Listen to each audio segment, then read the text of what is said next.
ဆယ်စုနှစ်တစ်ခုကြာပြီးတဲ့နောက်မှာသူမတို့အဖွဲ့ဟာဘတ်စကားပေါ်မှာကျွမ်းကျင်စွာငွေရှာကြသလိုသူမကိုယ်တိုင်ဖန်တီးထားတဲ့အမိုက်စားဒီဇိုင်းတွေကိုဝတ်ဆင်ကရတနာဆိုင်ကြီးတွေကိုပြစ်မှတ်ထားငွေရှာတတ်ကြပြီးလူကုန်ထံတွေလာတဲတဲ့ဟိုတယ်ကြီးတွေကိုလည်းအလွတ်မပေးခဲ့ကြပါဘူး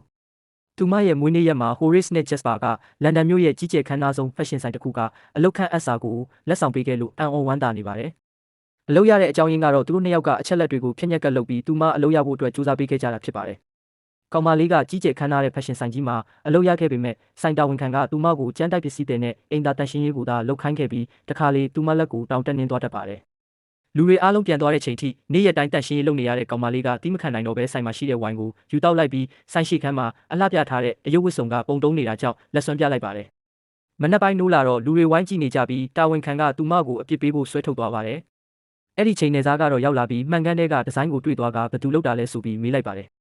သူ့အပေါ်မကောင်းမြင်သွားမှကြောက်တဲ့တာဝန်ခံကပြုလုပ်တဲ့ကောင်မလေးကိုအလုတ်ဖြုတ်လိုက်ကအပြစ်ပေးဖို့ဖမ်းချုပ်ထားတဲ့ချိန်နေစားကတော့ကကောင်မလေးကိုသူ့မစီမအလုတ်ခန့်အပ်ကြောင်းပြောပြီးလိပ်စာကတ်ထုတ်ပေးလိုက်ပါတယ်